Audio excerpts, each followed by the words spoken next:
Chef Bates here. Welcome back to our multi-part videos on culinary vegetables. I don't even know how many I'm going to make. Four.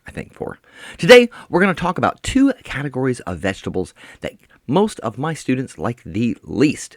The flower and green leafy variety. We're going to get started with flower vegetables, which include four main varieties: broccoli, cauliflower, Brussels sprouts, and cabbage. These four main vegetables are all part of the cabbage or cruciferous family. What makes them a flower vegetable is the thing we are eating comes from or is the flower. So, when you're eating broccoli, what are you eating? Well, let's look at it. Here's a head of broccoli. See all those little bumps? Those are unopened flower buds. This broccoli is just starting to flower right now. It's just starting to bloom. There is a fifth vegetable in the category of flower vegetables that is actually a flower, the squash blossom.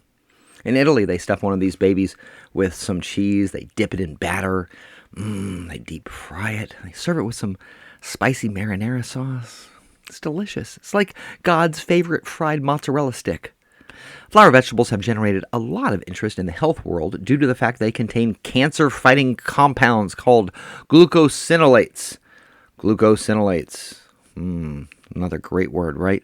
As well as a number of antioxidants. We'll talk briefly about health benefits of all the vegetables later on, but I thought I'd give you a chance to get comfortable with this term because it's, weird sounding.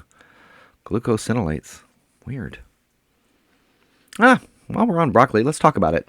When we're eating a flower vegetable, we're eating a bulbous section of the vegetable that kind of sort of looks like a head, right?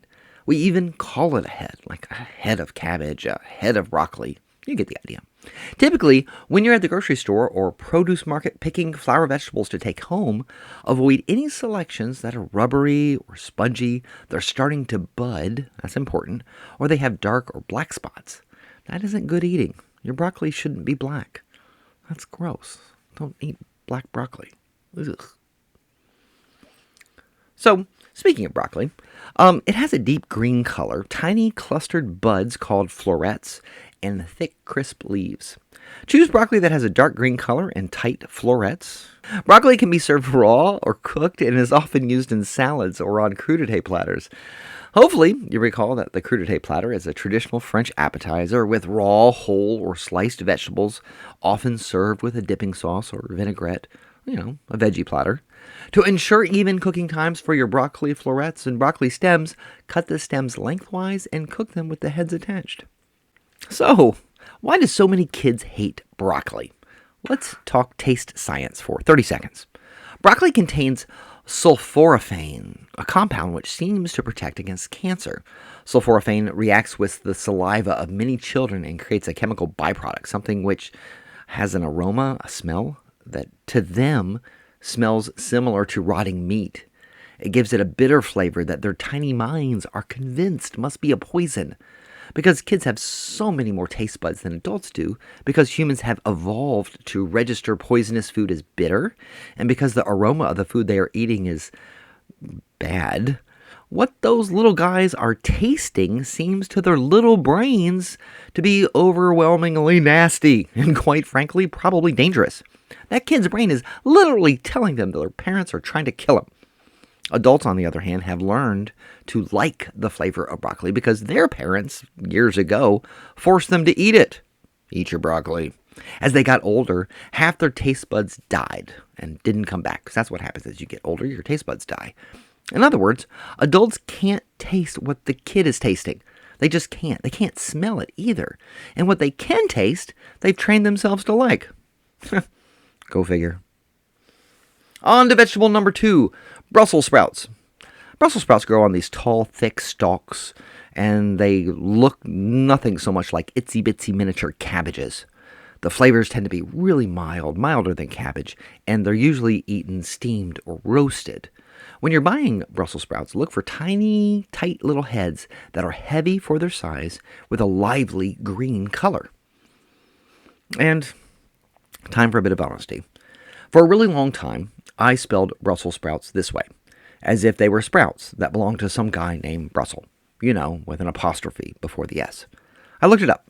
Turns out there is no guy named Brussel. These little vegetables are named after the city that they came from, Brussels, Belgium. So we all learned something today. I was wrong once, and Brussels sprouts are spelled without an apostrophe. We are all smarter. Number 3 on our flower vegetable countdown, cabbage. Most cabbages have thick, waxy leaves that lay tight together and form large heads, although there are varieties with curly leaves and a looser form. Green cabbages, like this one, are also known as cannonball cabbages. They're heavy, round, about the size of a cannonball, and the folks who came up with this name are not winning points for creativity. And did I mention cabbages can get big, like really, really big? Cabbage flavor runs the gamut, from tender and sweet to pretty strong with a bitter finish. Cabbages can be eaten raw, like in coleslaw. You can ferment cabbage and make some sauerkraut, but it is most commonly found in savory dishes. It's a remarkably versatile vegetable and works great with several cooking methods. Look for heads with vibrant colors that are tightly packed with firm cores. And just so you have an overview of the most common cabbage types available, here's a list. You've got the cannonball. We already talked about that. The American green cabbage. Next up, we have 2 Chinese cabbages. Bok Choy. I love Bok Choy cabbage. It's used so frequently in Asian dishes, its name literally translates as white vegetable. Bok Choy doesn't even get a real name, which just seems rude. On the other hand, that other Asian cabbage is Napa cabbage. It originated in China, but it has become so widely popular through all Asian cuisines, all Asian nations, from Vietnamese to Thai to Japanese. Everybody loves Napa. Need proof? The word Napa is Japanese. It comes from China, has a Japanese name. Everybody uses it. Savoy cabbage, also known as Italian cabbage, is named after the Savoy region in France. Another fun one. We're just trying to confuse you now. Savoy is Italian, but it is named after a French region. Clearly, they want to hurt our heads. Definitely, this is the most sweet and delicately flavored of all the cabbages. A little tricky to get in America, but you can get it. And finally, red cabbage. Now, the Germans just love this stuff. They pickle it. Americans like to add a few shreds of red cabbage to a bland salad mix. It gives it a little pop of color and some crunch. Fun fact, red cabbage gets its color from the flavonoid anthocyanin. Anthocyanin, huh? Because anthocyanin is alkaline sensitive, it will turn blue with even a small amount of alkaline in the water. Like blue. Make sure you add a drop or 2 of lemon juice or other acid when you're washing it to keep your cabbage from turning blue in the sink. Fun trick. Last flower vegetable is my favorite, cauliflower. Cauliflower is available in several colors, ranging from white to green to purple. It has hardy stalks and florets with leaves at the base. The entire thing's edible. Whole thing. Look for cauliflower that is firm with tight clusters of florets, kind of like the way you shop for broccoli. Choose heads that have a bright white color and bright green leaves. Cauliflower can be served raw, and like broccoli, can be served as a crudité. It can also be sliced or cooked whole, and it works well with many cooking methods. Or fried. Deep fried. Dipped in buffalo sauce. Let's finish up this unit talking about classification, and for that we're going to have to draw a Venn diagram. Here's a fun fact for you. All the vegetables we just talked about, Brussels sprouts, broccoli, cabbage, cauliflower, they're all members of the Brassica family. But so are veggies like rutabaga, turnips, horseradish, and quite a few more. Flower vegetables are also a member of the cruciferous family. This sort of informal collection of vegetables is named for the way the leaves are arranged. The leaves kind of look like a cross. So cruciferous, cross, you get it, crucifix. Broccoli, cabbage, Brussels sprouts, and cauliflower are smack down in the middle. Part of both, whole of neither. Get this straight. All flower vegetables are part of both the Brassica and cruciferous family. They're some of the healthiest foods you can eat, with tons of fiber, vitamin C, and B9. Plus, they're rich in phytochemicals, those antioxidants which reduce or remove the free radicals that are associated with health problems. On top of that, they contain glucosinolates, those sulfur-containing compounds that help fight cancer and make children think that we're feeding them poison. Fun, right? And because I have the sense of humor of a 14-year-old, one last fact. What happened? Deep breath. The Rolling Thunder.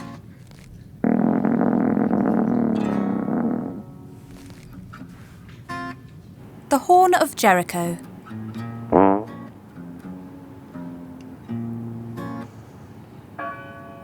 Flower vegetables have something extra, a little chemical compound called raffinose, a sugar your body can't digest and which remains undigested as it makes its way through your digestive tract. When it gets to your gut and intestines, the raffinose is gobbled up by the bacteria that live there, and all those tiny little guys start producing gas.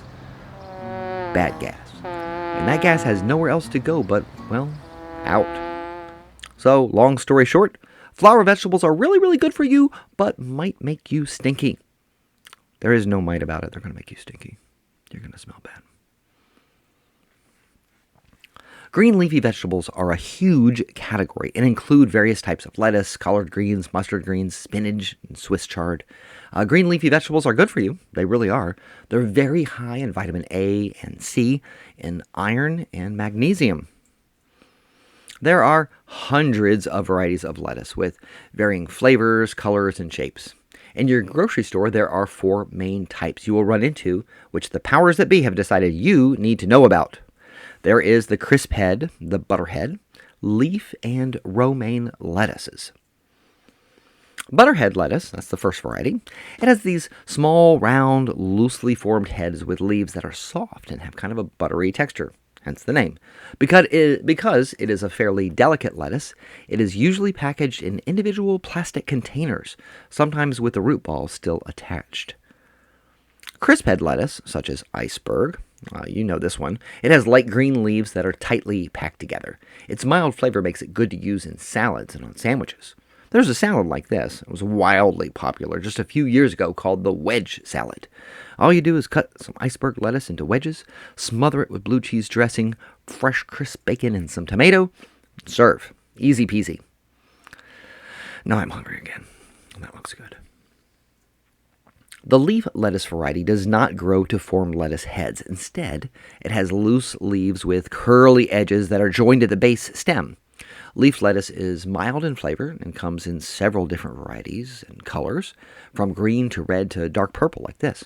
My favorite is red oak leaf lettuce. You're looking at it. I think the shape of the leaf is neat. Romaine lettuce, just like leaf lettuce, has loose leaves with slightly ruffled edges. Romaine is the most flavorful of the lettuces and is traditionally associated with Caesar salad. The innermost leaves, the romaine heart, we call that the heart, it's considered the most flavorful and tender. Oh, something different. Mustard greens and their culinary cousin, collard greens. They're members of the green leafy family too. They both have a bitter, strong flavor. The leaves are usually dark green and have ruffled edges. Collard greens and mustard greens, they're pretty versatile and can be used with a number of cooking methods. Look for leaves with good color and firm stems. No wilting, please, no wilting. They need to be cooked a lot longer than spinach and chard, famous in the deep south. Spicy mustard greens. Really hungry. Speaking of spinach, this is one of the most adaptable greens in the kitchen. It has dark green leaves that can be smooth or curly. It can be eaten raw in salads, but also used in soups and casseroles. Choose spinach that has good color to the leaves and is crisp and tender. Swiss chard is actually a type of beet that doesn't have a root. Swiss chard produces these wide, dark green leaves with brightly colored stalks that go from yellow to red to purple. The flavor of Swiss chard is full, similar to spinach. Swiss chard can be used with multiple cooking methods. Select your chard with fresh green leaves and avoid any that has wilted or discolored leaves, which just sort of makes sense, right? Last up is chicory. I think it's our last up. We might have another one, but towards the end, chicory. It's a relative of the endive family of greens, and the varieties include wild chicory, curly endive, chicory endive frisee, radicchio. There's lots of varieties. The roots of this plant, fun fact, are baked, ground, and they can be used to make coffee, or something that tastes like coffee.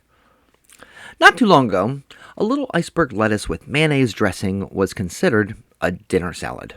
Consumers today are interested in more flavorful and nutritious salad greens. Variety lettuce mixes have gained real popularity in recent years, both in restaurants and in grocery stores. You'll see them packaged as spring greens, field mixes, and all kinds of other terms that are used to describe assorted salads. Some greens are lettuces, some are related to cabbage, others like radicchio or chicory. Even leafy herbs like cilantro and mint find their way into flavorful salads. Since this category gets a bit wonky, follow along close. There will be a test. First up, spring greens. Now these are the new leaves of leafy vegetables that were harvested the previous season. Some brassica, like cabbage family vegetables, and chicories are strong enough to survive winter. When they begin to send up new growth in March or early April, the leaves are tender, they're bright and flavorful.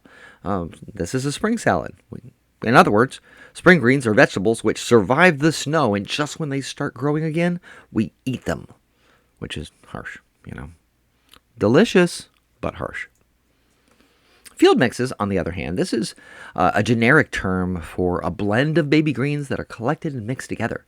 They're planted in the spring for harvest just a few weeks later. These guys didn't survive the winter. They just sprouted, and we're chopping them down in the first few weeks of their life. Also harsh, right? Mescaline comes from the French word mesclar, which means mixture. And the recipe for what you should put into a mescaline salad can be traced back to the Provençal region of France. Basically, mescaline is a special mix of tender salad greens and herbs. Traditionally, the blend includes a bunch of stuff like baby arugula, chervil, oak leaf lettuce. Remember, we looked at that.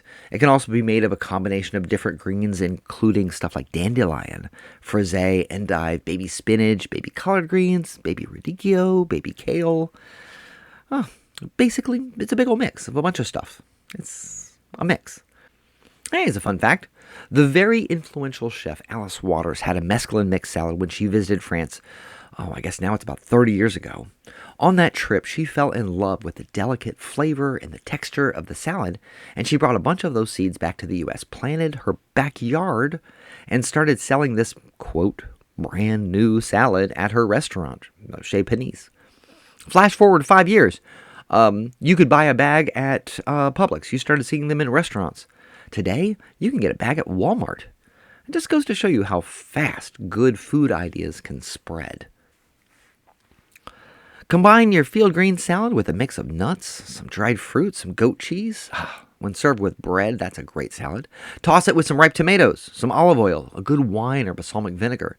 Heck, just a bit of lemon juice and a sprinkling of good salt is all you need if your produce is really, really tasty.